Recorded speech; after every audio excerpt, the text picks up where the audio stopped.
हम हैं लोकी। तो भाई लोग और उनकी बहन लोग, दुनिया इधर से उधर क्यों ना हो जाए, लेकिन इस बंदे को हर जगह अपने आप को राजा समझने की गलतफहमी हो जाती है। लोकी का मेन मकसद है राजा बनना, अब वो चाहे असगार्ड का हो, चाहे वो न्यूयॉर्क का हो, चाहे वो किसी छोटे से रेगिस्तान का ही क्यों ना हो, लोकी को सभी का राजा बनना है। लोकी मंगोलियंस को अपने सामने झुकने के लिए कहने ही वाला था कि तभी वहाँ पर टाइम वेरियंस अथॉरिटी वालों ने आके बीच में अपनी टांग घुसेड़ दी और लोकी को धर लिया। लोकी टाइम वेरियंस अथॉरिटी वालों को हल्के में ले रहा था और तभी टाइम वेरियंस अथॉरिटी वालों ने दिखाया कि वो कौन है, क्या कर सकते हैं अपना स्लो मोशन मुक्का मार के। और यार ये देखकर इतना शौक नहीं लगा था हम लोगों को जितना कैसी के मुंह से ये सुन के लगा ऐसे बहुत सारे हैं यहाँ पर, ये पेपर वेट में काम आते हैं। मतलब यार मजाक चल रहा है यहाँ पर, आधी दुनिया जिस चीज की वजह से खत्म हो गई उसको लोग पेपर वेट की तरह इस्तेमाल कर रहे हैं। थानोस ने सर से लेकर एड़ी तक का जोर लगा दिया सिर्फ और सिर्फ इन्फिनिटी स्टोन्स को हासिल करने के लिए, और ये लोग यहाँ पर इसे पेपर वेट की तरह इस्तेमाल कर रहे हैं। आसमा मणि जिसकी वजह से नताशा रोमानॉफ एके ब्लैक विडो की जान गई, उसको ये लोग पेपर वेट की तरह इस्तेमाल कर रहे हैं। इन्फिनिटी स्टोन्स की वजह से हमने अपने फेवरेट सुपर हीरोज को खो दिया, vision, captain America, iron man, और ये लोग इसे पेपर वेट की तरह इस्तेमाल कर रहे हैं। और वहीं दूसरी तरफ एजेंट मोबियस एक भागे हुए वेरिएंट को पकड़ रहे थे, वो उनके सारे मिनटमैन को मार रहा था और मोबियस ने बताया कि वो लोकी ही है, और जहां तक मुझे पता है वो लेडी लोकी है और वो इस सीरीज की विलन भी हो सकती है।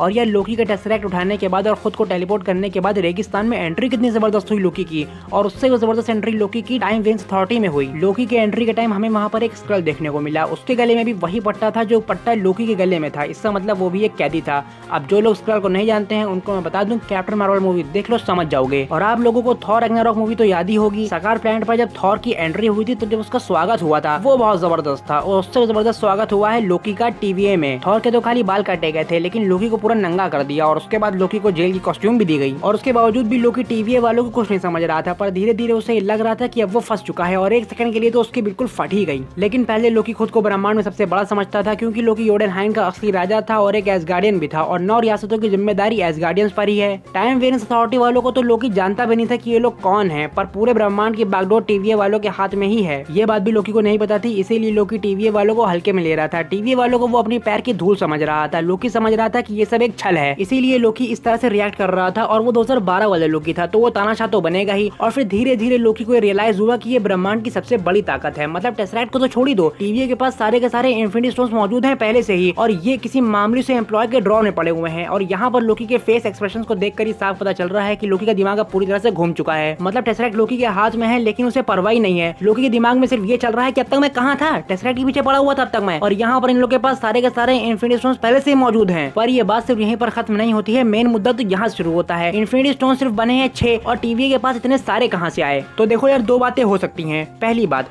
टाइम वेरियंस अथॉरिटी, ये लोग टाइम में ट्रेवल कर सकते हैं तो हो सकता हो ये लोग कुछ भी कर सकते हैं। और दूसरी बात, हो सकता है मेरी पहली वाली बात गलत हो और सही बात हम लोगों को आगे आने वाले एपिसोड्स में पता चल जाएगी। और उसके बाद लोकी वापस आया और उसने अपनी आगे की मूवी देखी, और वहीं पर एपिसोड 1 का सबसे ज्यादा इमोशनली और सेंटिमेंटल सीन आया जब लोकी को पता चला कि उसकी माँ उसकी वजह से मर गई है। और उसी के जस्ट बाद वाले सीन में लोकी के सामने एक हार्ड एक्स सीन आ गया जब थानोस ने लोकी को मारा था। और ये कोई छोटी बात नहीं है, एक तरह से लोकी ने अपना फ्यूचर देख लिया है, और ये बात मोबियस को नहीं पता है कि लोकी ने अपना फ्यूचर देख लिया है। तो हो सकता हो आगे आने वाले टाइम में लोकी कुछ ना कुछ लोचा लपाचा करे जिसकी वजह से थानोस लोकी को ना मार पाए और लोकी जिंदा हो जाए, और मैं भी यही चाहता हूँ। तो फाइनली लोकी हार मान गया और लोकी ने एजेंट मोबियस के साथ कोऑपरेट करने का डिसाइड करा। तो मोबियस ने बताया कि एक टाइम वेरिएंट है जो यहाँ से भाग गया है और वो हो तुम, वो एक एक करके हमारे मिनट मैन को मार रहा है। तो लोकी ने कहा अच्छा, तुम चाहते हो कि मैं उसे पकड़ने में तुम्हारी मदद करूँ ना? तो मोबियस ने कहा हाँ। और फिर हम लोगों को उस भागे हुए वेरिएंट की एक छोटी सी झलक देखने को मिली, पूरा फेस नहीं दिखाया गया, सिर्फ एक झलक देखने को मिली बस, और वहीं पर एपिसोड 1 खत्म हो गया। तो यार अगर आप लोग वीडियो में यहाँ तक आ गए हैं और अगर आप लोग को वीडियो में कुछ भी पसंद आया हो, वैसे पसंद आया तो होगा नहीं, लेकिन अगर आप लोग इस सीजन लोकी को डाउनलोड करना चाहते हैं तो डिस्क्रिप्शन में लिंक दिया हुआ है, वहां से डाउनलोड कर सकते हैं। बाय।